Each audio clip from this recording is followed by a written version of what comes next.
Members, this is the meeting of the panel on constitutional affairs. We have a quorum, so let's get started. First item, election of chairman and deputy chairman. This is for the term 2012 to 13 in respect of the panel on constitutional affairs. Please pay attention to Rule 77, bracket 6 of our Rules of Procedure. A member who is the chairman or deputy chairman of a government advisory body in respect of matters which a panel considers to be directly related to the terms of reference of a panel shall not be the chairman or deputy chairman of the panel. And under bracket 7, a member shall not be chairman or deputy chairman of more than one panel at the same time. In accordance with House Rules number 22 and Annex 4, I will now invite nomination of candidates. A nomination is valid only after there's a nominator and a seconder, and the nomination is accepted by the candidate concerned. Nominations. Mr. Yip Kok Kim, I nominate Mr. Tam Yiu-chung. Do we have a seconder? Mr. Chung Wa Fong. Mr. Tam Yiu-chung, do you accept the nomination? I do. We have one nomination now. Do we have a second nomination? Mr. Leung Kok Hong. Yeah. This is not a valid nomination. Do we have another nomination? Do we have another nomination? Ms. Sit Ho?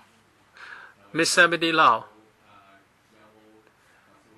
Do we have a seconder? Mr. Alan Leung.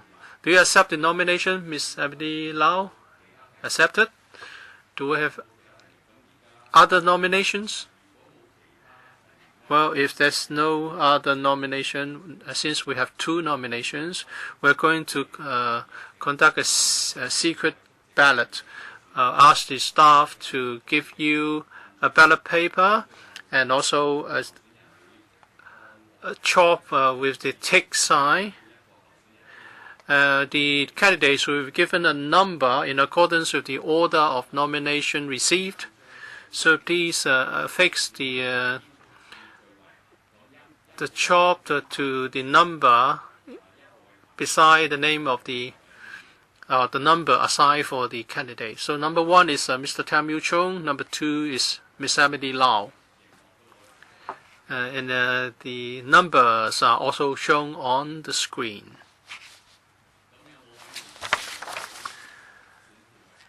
Have all the members received your ballot paper?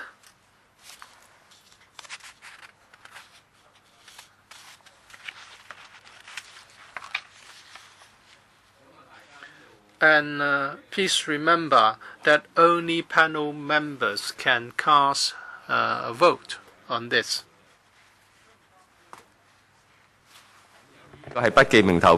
And since this is a secret ballot procedure, please don't show your ballot paper to another person, and there's no need to fold the ballot paper. Ms. Wong pick 1.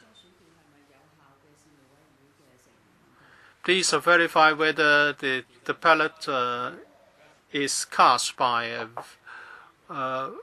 panel members only when you collect the ballot paper. Perhaps let's check whether all those present are panel members. There are altogether 37 members.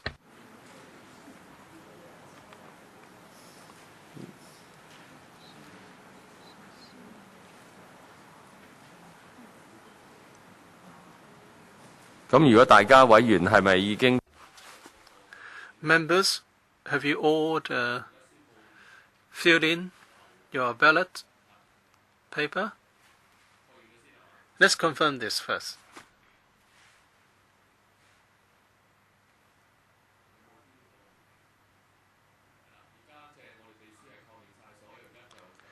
But the clerk has confirmed that all members present are members of the panel.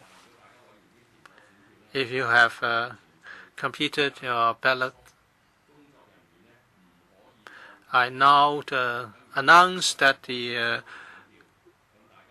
ballot procedure is closed. No more ballot paper will be issued. Please deposit your ballot paper into the box. And before you have done so, please don't leave your seat.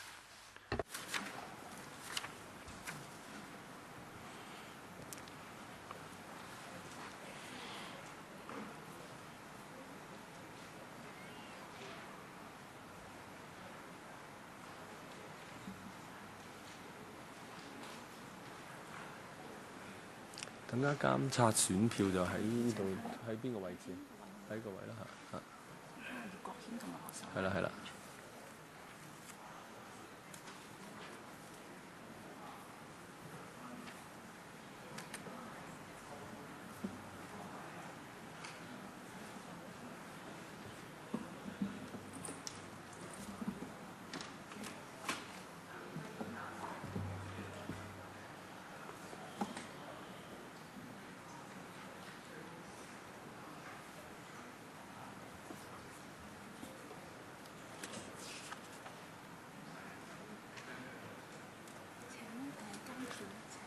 好啦，咁我哋已經投咗票之後咧，就請大。All right.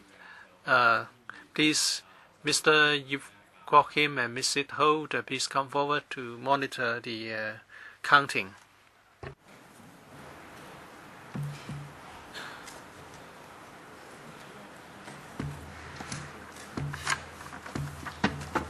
咁我哋所有選票將 All ballot papers will be destroyed right away under the supervision of the clerk.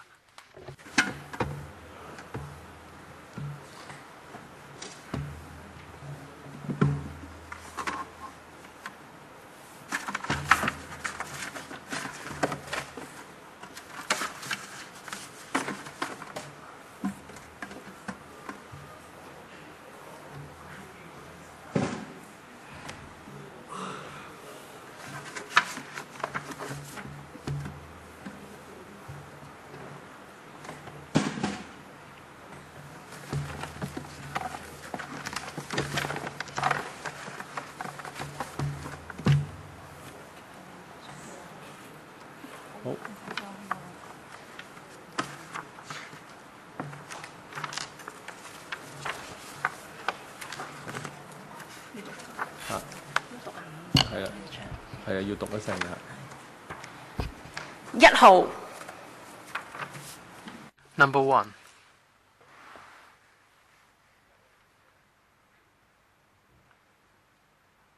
A blank ballot paper.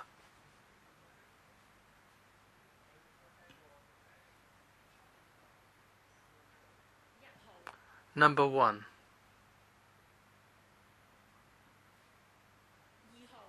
Number 2.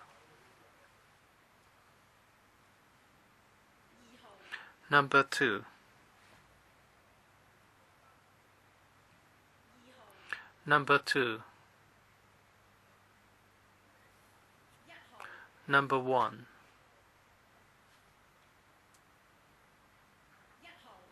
Number 1. Number 1.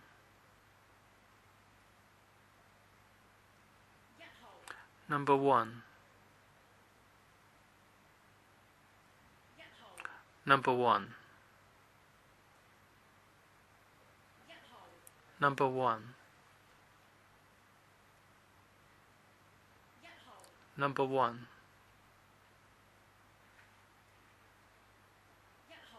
Number 1. Number 1. Number 1. Number 1. Number 2. Number 2.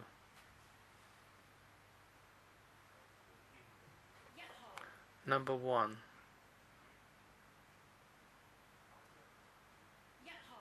Number 1. Number 1.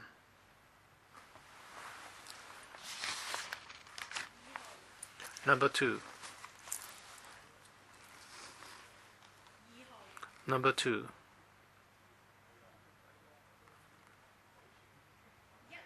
Number 1.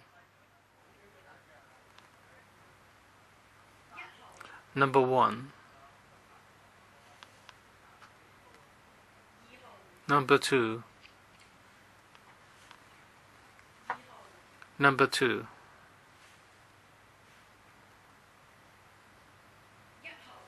Number 1. Number 1. Number 1. Number 2. Number 2. Number 1. Number 1.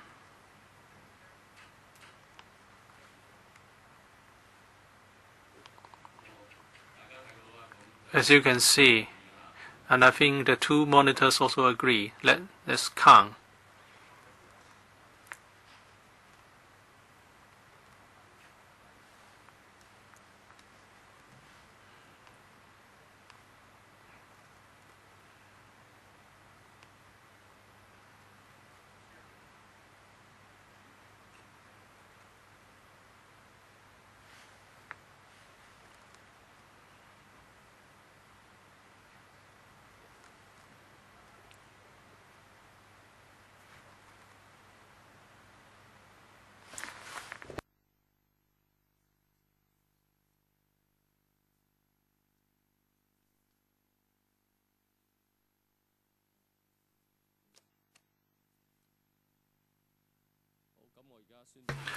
I declare the result now. Mr. Yiu-chung receives 23 votes, Ms. Abby Lau 11 votes, and there's a one blank vote. I declare Mr. Yiu-chung elected chairman of the panel on constitutional affairs. I'll invite Mr. Tam to chair the remaining part of the meeting, including the election of deputy chairman.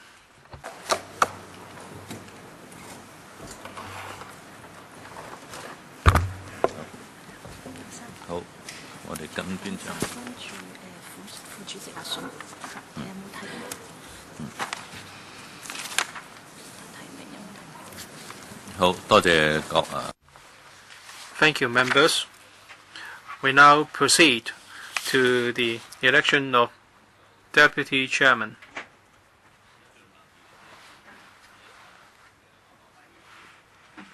This is the election of deputy chairman for the panel on constitutional affairs for 2012 to 13. A valid nomination must be the nomination from one member and seconded by another one. Nomination, Mr. Wong Ting-kwong, I nominate Mr. Paul Chair. Do we have a seconder? Mr. Wong Kok-in seconds the nomination. Mr. Paul Chair, do you accept the nomination? Yes. Do we have another nomination? Mr. Lee Chuk-yan, Ms. Ebony Lau. Do we have a seconder? Ms. Sit Ho seconds the nomination. Ms. Ebony Lau, do you accept the nomination? Yes. Do we have a third nomination? No. All right. If there's no other nomination, we now proceed to a secret ballot. Our staff members will issue a ballot paper to each and every member, as well as a chalk with a tick sign. 個人像喺邊度？跟住我咪睇，你咪頭先哦，呢度呢度呢度呢度。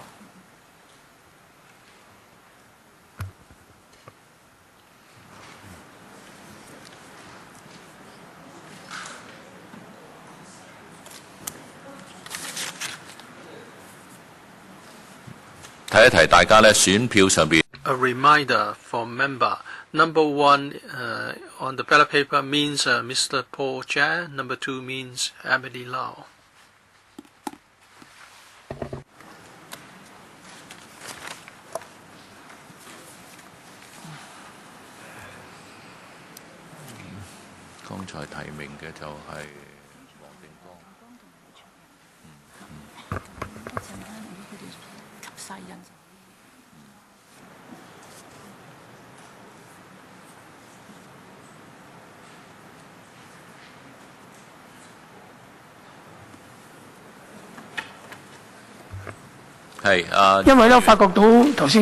Yes, Mr. Yip. I noticed that we just discussed about the ballot paper. All right, the English version is correct, but then in the Chinese version, on the inner page, I think there's a typo. All right, we are now electing the deputy chairman, not the chairman, as stated in the Chinese version. Okay, Secretariat, please note the error. So, have all members received their ballot papers? Are you ready? If you've already filled out your ballot paper, then I'll be declaring that the voting procedure has been closed. Yes, Ms. Helena Wong. Yes, is it okay if I put in the word "fu" or deputy in Chinese on my ballot paper? Well, you don't need to do it, but I've done it already. But then if you just add in the word deputy or "fu" in Chinese, then that would not affect the result of the voting. Okay, so staff members, please take out the ballot box to collect the ballot papers. Well, before you put in the ballot paper, please do not leave your seat. Please remain seated. Please do not leave your seat before you put in the ballot paper.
All right, all the ballot papers have been collected. All right, Mr. Wong Ting Kwong and Mr. Lee Cheuk Yen will be the monitors. All right, Mr. Lee Cheuk Yen is not here. Can we ask some staff members to ask him to come back?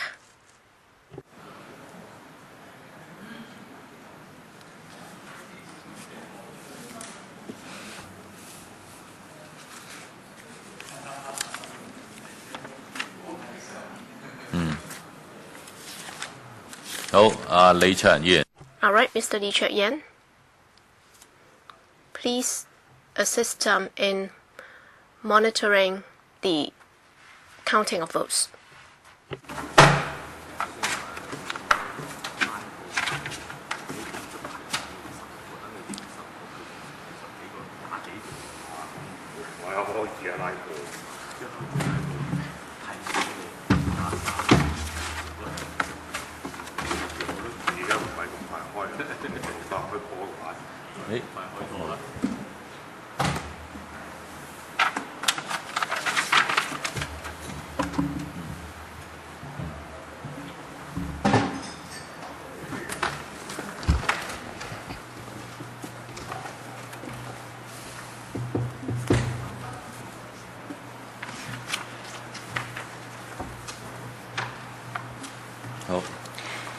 2號 Number 2.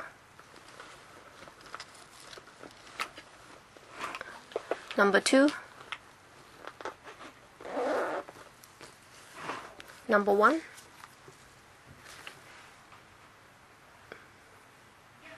Number 1.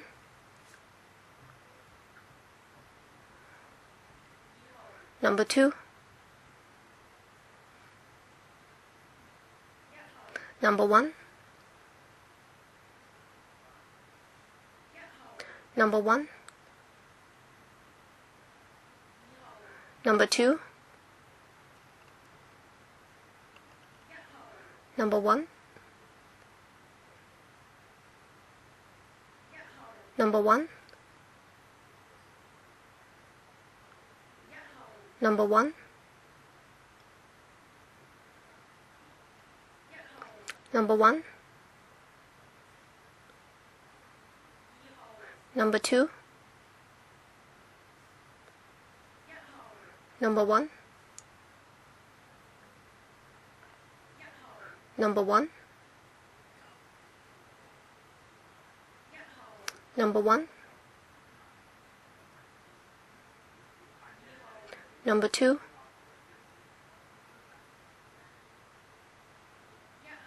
Number 1.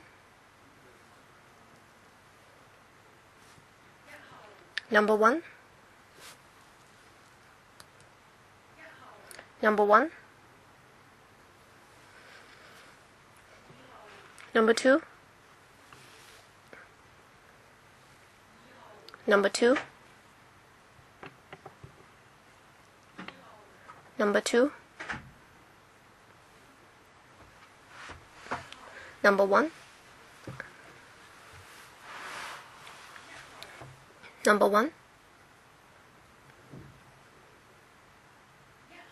Number 1. Number 1.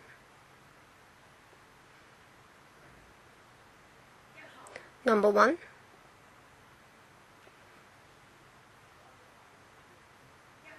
Number 1.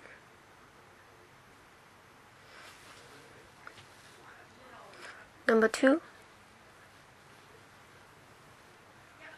Number 1.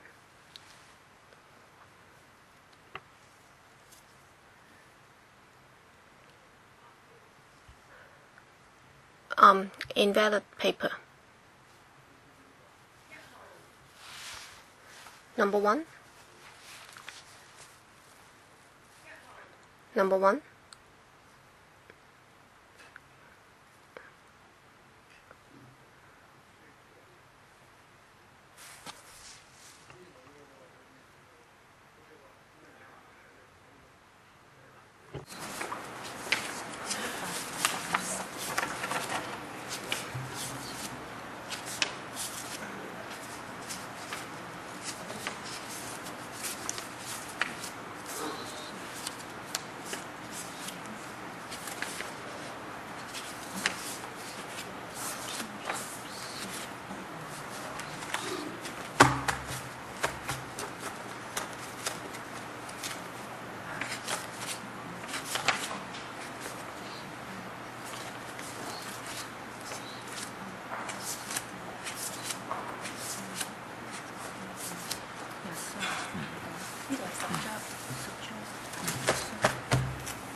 Alright, the two monitors agree on the number of votes for each candidate.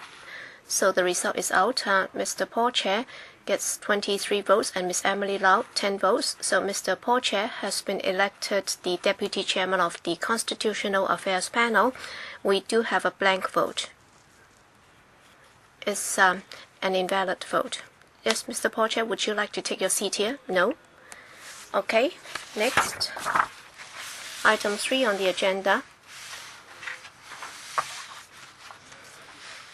Item 2 on the agenda. meeting schedule for 2012 and 13. We have this paper before members. In accordance with past practice, we're going to have our regular meeting on the third Monday every month at 2:30. So please note the meeting schedule. The Secretary might wish to make some announcements. Yes, I'd like to inform members that this morning at the Health Services Panel meeting, they have decided that for the regular meeting of the HSP is going to be rescheduled to 4:30 on the third Monday every month. And after that decision has been taken, Dr. Leung Ka-lau, the chairman of the HSP, already reminded members that according to the previous practice for the CA panel, is going to have its regular meeting at 2:30 on the third Monday every month. And if there are too many items, then sometimes they might extend it until 5:30. And therefore, under the new arrangement, there is a possibility that they might clash or duplicate with our meeting for by 1 hour. As members did not have any further comments, the chairman of the HSP decided that we should try that out for a while to see if everything is okay. As we do have many members, sometimes we might have meetings extending more than 2 hours, and if there is any extension of meeting, then members of the panel will have to decide if or how they would cope. So shall we try to stick to the 2-hour rule, and then we can also extend that accordingly? Ms. Helena Wong, so can we consider advancing our meeting to say 2 or 1:30? Well, basically, we have a fixed schedule for our meetings that would be convenient for all concerned. If we try to advance that, then time-wise, members might have some difficulties. You're of course welcome to give us your views. Mr. Ip Kwok Him, well, to suggest that we advance our meeting schedule, we have done that a number of times, but then almost every time we had the risk, or we ran the risk of aborting our meeting, because every time when we try to do that, we always had the risk of aborting the meeting. So I think a better choice is to extend our meeting. And then you have to decide for yourselves as to how you might cope. Because if members are not able to get back in time after lunch for our meeting, then the meetings might run the risk of having to be aborted. Yes, Ms. Emily Lau. Chairman, I agree that we stick to the 2-hour rule, but then when necessary, we can have longer meetings. And then when that happens, please do not say that as there is a clash with another panel meeting, then members would not be able to come, because please do bear that in mind. And if they still insist on attending another meeting at 4:30, that's their choice. Yes, where appropriate, we will have to extend our meeting. And if you have to attend other meetings, then sorry, too bad, because we cannot accommodate all members at all meetings. All right, items for discussion at our future meetings. We have a list of issues suggested to be considered. So these have been outstanding items from the previous term, or issues that we might wish to follow up on. And the next meeting will be held on the 19th of November. And the administration has now come up with 2 items for discussion at our next meeting.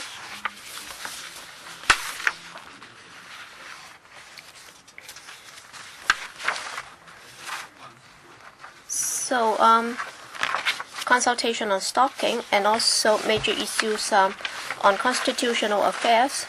So I think 2 should be enough for one meeting. Any comments? Mrs. Regina Ip.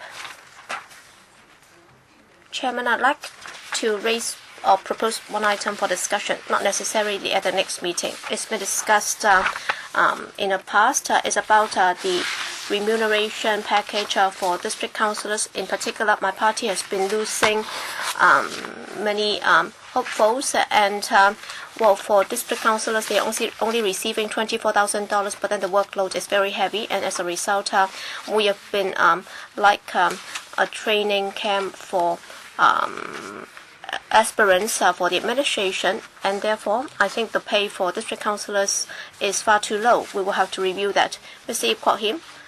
Yes, I believe that we should ask the administration for a paper on that, and we should discuss that.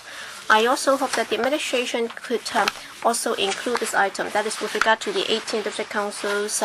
What's the latest trend? Is about the demarcation of district council boundaries. Is there a need for us to review that? In particular, for the larger district councils like the Eastern District, the territorial coverage is very wide, and the size is also very big, so we will have to review the demarcation of district council boundaries.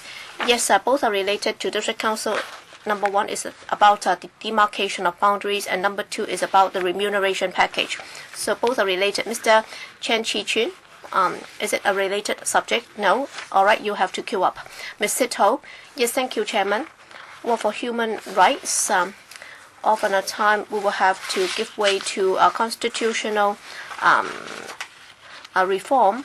But then before constitutional reform comes up, I hope that we can discuss that. This is about equal opportunity for sexual orientation and so on. And in particular, the chairman of the EOC said that the community has changed a lot, and therefore is an opportune time for us to discuss the issue of equal rights and equal opportunities for people of different sexual orientations. We should also hold public hearings so that people from different stances could also come and give us their views.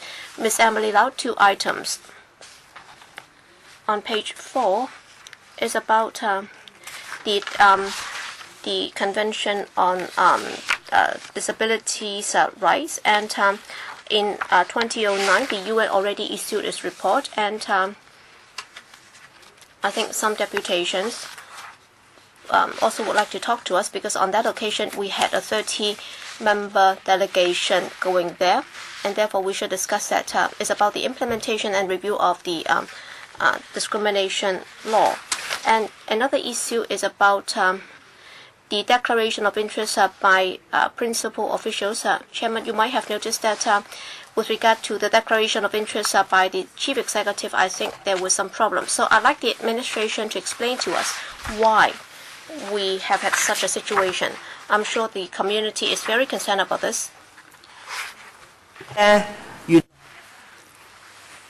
And it seems that the deputy secretaries do not have to make declaration of interest, or the undersecretary rather, do not have to declare the interest within a certain time limit. I hope the administration can come to explain the whole system for declaration interest by political appointees. Mr. Chen Chi-chun, I want to talk about legislation on sexual orientation. And Mr. Lam, chairperson of the EOC, says everything is ready. It all boils down to whether Mr. Tam Chi-yun, Raymond Tam, is courageous enough to take it forward. And most parties in this council are in support. So perhaps we should do something to tie in with Mr. Lam Wun-kwong's proposal. When will the bill be proposed, and if so, will it receive support from the parties concerned? And also the discrimination on the basis of sexual orientation was discussed on the 18th of January 2010. The administration undertook to report progress on the issues, but so far nothing has happened. So can we ask for a progress report be provided? Mr. Yip Kin Yin. Well, maybe not for the next meeting, but I'm concerned about the arrangement of election forums, the equal time requirement, and so on and so forth.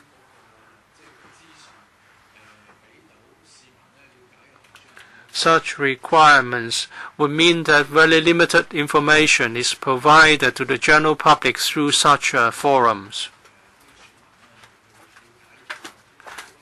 And since very little information is provided to the public, people have little idea about the platform of candidates. and therefore they find it difficult to decide on the basis of such platforms. So perhaps we can learn from other countries that on the one hand we allowed equal opportunity to express candidates' platforms, and at the same time we allow sufficient information to be disseminated. Well, that was discussed previously, but it seems that we didn't find any solution. But there's always a time for review, and your concern can be addressed at that point. Mr. Leung Kwok-hung, I would like you to ask to see whether he's going to propose the reorganization, propose restructuring of government. Well, he said it had to be done, but it didn't happen, and the administration is still going on. I did not participate in the CE's election. I don't know whether it's in his platform. Will he insist on implementing this part of his platform? Because we may want to continue with our filibustering. Can you ask him so that he can tell us, after the failure to implement the 5+14 government structure, he would pursue or abandon the idea? Mr. Paul Chair. Well, when we discuss the election system, usually the administration would say that the time is running short and we may have to leave things to the next term. Perhaps it's time to have an early review of the election system now. Second, with regard to the disability discrimination ordinance, I understand the SWD has a rule that you have to be 100% disabled before you are eligible for the allowance. This has been subject to certain queries. So I propose that we discuss the definition of disability, and also we should ask the SWD to conduct a review on disability. There is protection afforded to different types of disability. You get protection if it's about your eyes, but not about your limbs. Well, I have to discuss this with the Secretariat, whether this comes under this panel or the Welfare Services panel. I'll look into this. Ms. Wong Big-Wan.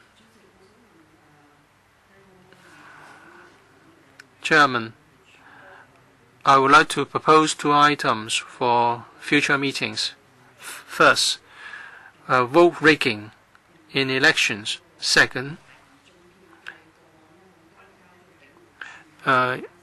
suspected cases of vote rigging have been referred to the police and the ICAC. I would like to discuss the progress made so far. As for the voters register, the CMAB said there will be random checks. How many such checks have been conducted? How many irregularities are identified? And also, we have to look into the relationship between the Hong Kong SAR government and the CPG organs.